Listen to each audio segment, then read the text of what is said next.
شرفتونا. أهلا وسهلا بالسادة الصحفيين، شكرا على حضوركم. أهلا وسهلا السادة الضيوف، الزميلات والزملاء العزاز الكبار وأصدقائي اللي حاضرين النهاردة. أنا شاكرة جدا. بص، أنا مش محضرة كلام فادوني فرصة ما توترونيش. هاجيلكوا. حاضر حاضر. الأول بس عايزة أحيي فريق العمل، فريقي اللي أنا بعتز بيه،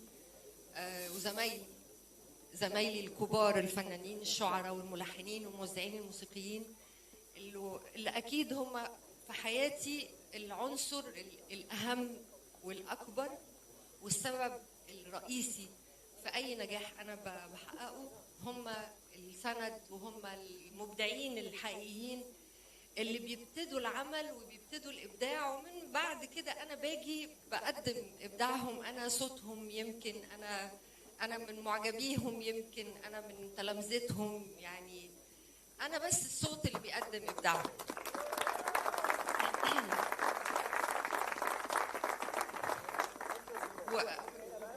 ومهم جدا مهم جدا إن أنا أشكر مش بس الموزعين والملحنين والشعراء، في فريق دايما بيبقى خلف الكواليس، فريق مهم جدا وعناصر فنية مهمة جدا.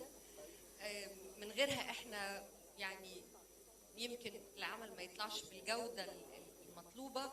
مهندسين الصوت، مهندس صوت أمير محروس، مهندس صوت خالد سند، دول اللي بيتعبوا معايا انا شخصيا تعب كبير قوي ومجهود كبير. كل الناس بتبذل مجهود بس هم دايما بيبقى في ايدهم خلاصة العمل قبل ما يخرج للجمهور. عايزة أشكر طارق مدكور، موزع موسيقي اللي حاضر النهاردة معانا، صديقي وحبيبي وأستاذي مش بس صديقي. أمير طعيمة، إيهاب عبد الواحد، حسن الشافعي، وفي طبعا الشاعر الممثل المبدع النجم الكبير أكرم حسني. أظن إن أنا السبب، صح؟ إن الناس تعرف أكرم حسني جانب كبير وعظيم، جانب الكاتب والأديب والشاعر الحلو الكبير اللي جواه ده. أنا خايفة أنسى أسامي، في مصطفى العسال، في محمد العشي، أنا مش عايزة أقول وأنسى حد، بس يعني كل الناس اللي موجودة النهاردة من فريق الألبوم ده بالتحديد. تيجي نسيب فيه 2 شاعرات أو 3 سيدات، نور وأمار ومش عارفة هي موجودة ولا لأ، هالة الزيات اللي كتبت هو أنت مين، في محمود خيامي طبعا. يعني كلهم بصراحة، كل الناس عملت عمل أنا اتشرفت بيه، ونجاحه كان يعني واضح. الحمد لله، مش هنتكلم يعني، الحمد لله صدى النجاح بتاع الألبوم باين في الحفلات، ودي أنا بالنسبة لي دي أهم حاجة. على المسرح الناس اللي بتدينا الجايزة، والناس هي اللي بتكرمنا وبتحسسنا ان احنا عملنا حاجة مهمة وكبيرة قوي. من اول حفلة والناس بتغني معايا الألبوم كلمة كلمة وغنوة غنوة، وده كان حاجة كبيرة قوي الحقيقة، الحمد لله يعني. وشكرا تاني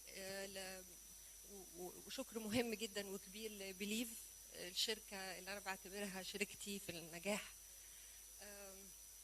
شركة محترمة، بيقدروا الفن والفنانين وبيقدروا الموسيقى وبيفهموا وبيحترموا الموسيقى، وده شيء أنا بالنسبة لي مهم جدا.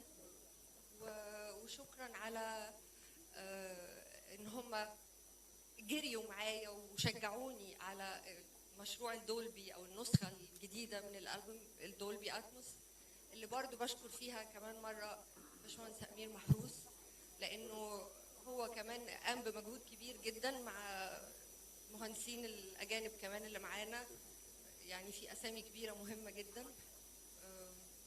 وأتمنى أن التجربة دي اللي احنا بنعملها، هي طبعا ما اقدرش أقول عليها تجربة، هي يعني حاجة احنا بنضيف حاجة للموسيقى هي موجودة في العالم كله، بس يمكن ما كانش حد لسه عملها في الشرق الأوسط، وده أول ألبوم فعلا. فنتمنى أنها تعجبكم، وأنا أظن أن هي يعني للشباب اللي في سن ولادي وللجيل اللي جاي هيشكرونا في يوم من الايام ان احنا كنا جريئين وقويه كده وعملنا تجربه صعبه شويه، بس ميرسي. ميرسي. فشكرا يا جماعه وشرفتوني بجد، الف شكر. شكرا يا سيد، شكرا.